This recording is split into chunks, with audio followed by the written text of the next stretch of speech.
YouTuber Sanju ടെക്കിയുടെ വീഡിയോകൾ നീക്കം ചെയ്ത യൂട്യൂബർ.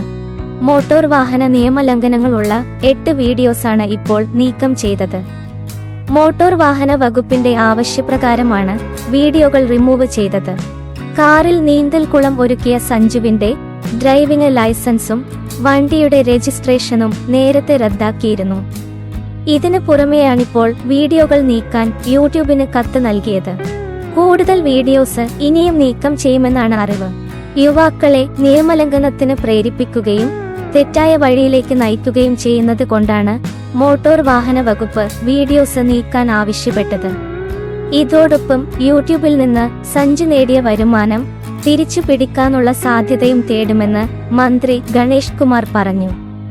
നിയമലംഘനം നടത്തി ആ നിയമലംഘനം പ്രദർശിപ്പിച്ച് പണം ഉണ്ടാക്കിയാൽ ആ പണം പിടിച്ചെടുക്കാൻ സർക്കാരിന് അധികാരമുണ്ട് എന്നും ആ തുക കണക്കാക്കി സ്വത്തിൽ നിന്നോ മറ്റു വസ്തുക്കളിൽ നിന്നോ ജപ്തി ചെയ്ത് സർക്കാരിലോട്ട് പിടിച്ചെടുക്കുമെന്നും അദ്ദേഹം പറഞ്ഞു. ഈ റീച്ച് ഇവിടെ അവസാനിപ്പിക്കുമെന്നും അദ്ദേഹം പറഞ്ഞു. ഏതായാലും സഞ്ജുവിന് കൂടുതൽ തിരിച്ചടികൾ നേരിടുന്ന സമയമാണിപ്പോൾ.